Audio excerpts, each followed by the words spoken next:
Hello दोस्तों, आप सभी का बहुत बहुत स्वागत है हमारे यूट्यूब चैनल पर। फ्रेंड्स, आज का हमारा टॉपिक है फंक्शन ऑफ अकाउंटिंग। पिछले क्लास में हमने कैरेक्टरिस्टिक्स ऑफ अकाउंटिंग के बारे में पढ़ा था। आज हम पढ़ेंगे फंक्शन ऑफ अकाउंटिंग। फ्रेंड्स, हमारा पहला फंक्शन ऑफ अकाउंटिंग होता है आइडेंटिफिकेशन, यानी आइडेंटिफाई करना। दूसरा होता है रिकॉर्डिंग। आइडेंटिफिकेशन करने के बाद ट्रांजैक्शन को रिकॉर्ड किया जाता है। हमारा तीसरा फंक्शन क्लासिफिकेशन, चौथा समराइजिंग, पांचवा इंटरप्रिटेशन और लास्ट जो होता है कम्युनिकेटिंग। तो चलिए फंक्शन ऑफ अकाउंटिंग को एक एक करके समझते हैं। तो चलिए दोस्तों समझते हैं फंक्शन ऑफ अकाउंटिंग को। फ्रेंड्स, अकाउंट्स का सबसे पहला फंक्शन होता है आइडेंटिफिकेशन। सबसे पहला फंक्शन होता है identification. Accounting's first function is to identify the transactions of financial nature and measure them in terms of money. Accounting का सबसे पहला काम होता है कि वो ये पहचानता है कि ट्रांजैक्शंस फाइनेंशियल नेचर का है या नहीं, और उसको मॉनेटरी टर्म्स में मेजर करता है, यानी कि ट्रांजैक्शन में मनी इन्वॉल्व है या नहीं है।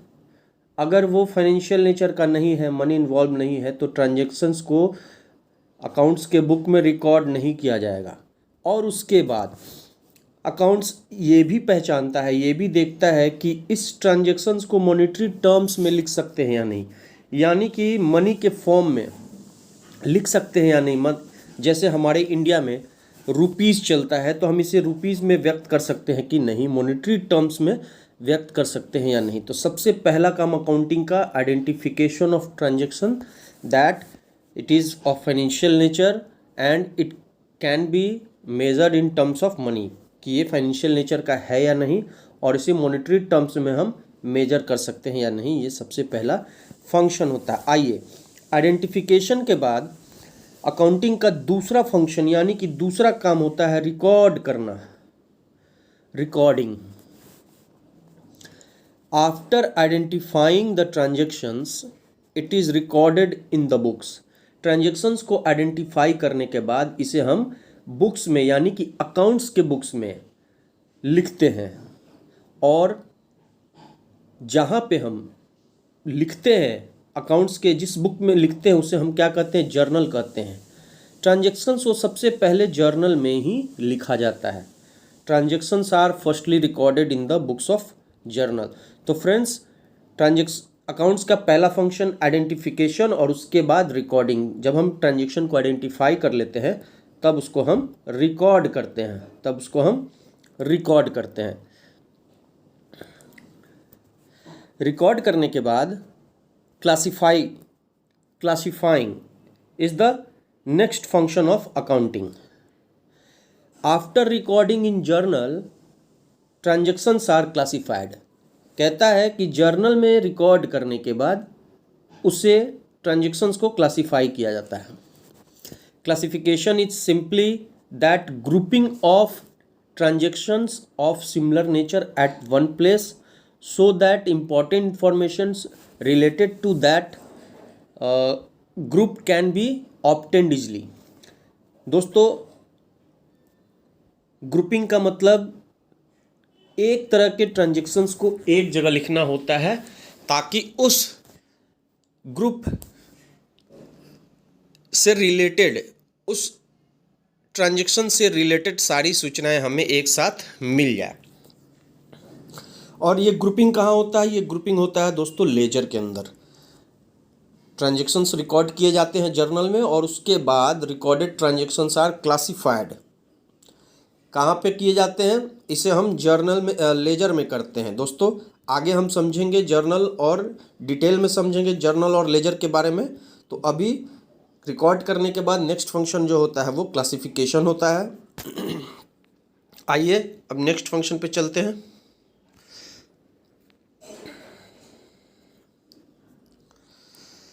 अगला फंक्शन है समराइजिंग।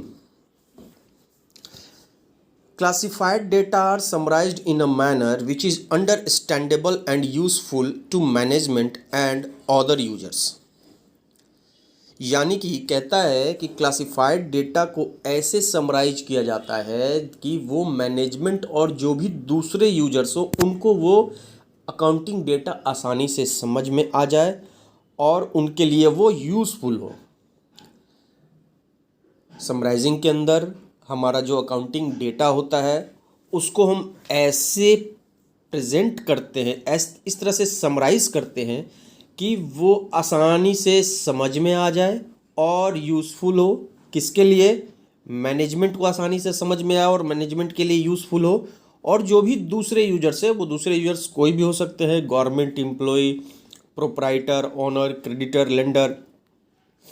इसके अंदर समराइजिंग के अंदर क्या क्या आता है? तो balancing of ledger accounts, ledger accounts को बैलेंस करना, और इस लेजर बैलेंस के अकाउंट पर हम क्या बनाते हैं? Trial balance. On the basis of balances of ledger accounts trial balance is prepared. Trial balance बनाया जाता है और ट्रायल बैलेंस के बेसिस पर हम अपने फाइनल अकाउंट्स यानी कि trading and profit and loss accounts और बैलेंस शीट को बनाते हैं। तो दोस्तों, समराइजिंग का मतलब ये हुआ कि अकाउंटिंग डेटा को इस तरीके से समराइज किया जाए कि मैनेजमेंट या जो भी दूसरे यूजर्स हैं उनको वो डेटा आसानी से समझ में आ जाए, क्लासिफाइड डेटा, और उनके लिए वो यूज़फुल हो। इसके अंदर समराइजिंग के अंदर लेजर को बैलेंस करना और उसके बेसिस पर ट्रायल बैलेंस बनाना और ट्रायल बैलेंस के बेसिस पर फाइनल अकाउंट्स बनाना आता है। तो चलिए, अगला फंक्शन है अकाउंटिंग का इंटरप्रिटेशन ऑफ रिजल्ट। अगला जो फंक्शन है अकाउंटिंग का वो है इंटरप्रिटेशन। इंटरप्रिटेशन का मतलब होता है फ्रेंड्स विश्लेषण करना। Interpretation of result means presentation of data in such a manner that interested parties such as proprietor, managers, banks, creditors, employees, etc. can have full information about the profitability and financial position of the business। Friends, कह रहा है कि जो भी हमारे result हैं उनका presentation, यहाँ रिजल्ट से मतलब फाइनेंशियल रिजल्ट, अकाउंटिंग रिजल्ट, उनका प्रेजेंटेशन इस तरीके से होना चाहिए कि जो भी इंटरेस्टेड पार्टीज़ हैं जैसे कि proprietor, managers, banks, creditors, employ, उनके पास बिजनेस की प्रॉफिटेबिलिटी और बिजनेस के फाइनेंशियल पोजीशन का प्रॉफिटेबिलिटी और फाइनेंशियल पोजीशन की पूरी जानकारी हो। प्रॉफिटेबिलिटी मतलब दोस्तों किसी भी कंपनी के, किसी भी बिजनेस के लाभ कमाने की क्षमता, यानी कि capacity, ability to earn the profit refers means profitability. तो चलिए समझ गए होंगे इस पॉइंट को भी। और हमारा लास्ट पॉइंट जो है वो है communicating. Communicating it includes the communication of financial data. Financial data को कम्युनिकेट करता है to the users who analyse them as per their requirement. Communicating का मतलब जो भी हमारे रिजल्ट हैं, फाइनेंशियल रिजल्ट्स या अकाउंटिंग रिजल्ट्स, उनको हम कंसर्न्ड या जो भी यूजर्स होते हैं कंसर्न्ड यूजर्स को कम्युनिकेट करते हैं। वो गवर्नमेंट हो सकता है, एम्प्लॉय, प्रोप्राइटर, मैनेजर्स, डायरेक्टर्स, कोई भी हो सकता है, क्रेडिटर, लेंडर, और वो यूजर्स इस अकाउंटिंग रिजल्ट को अपने हिसाब से एनालाइज करते हैं और वो देखते हैं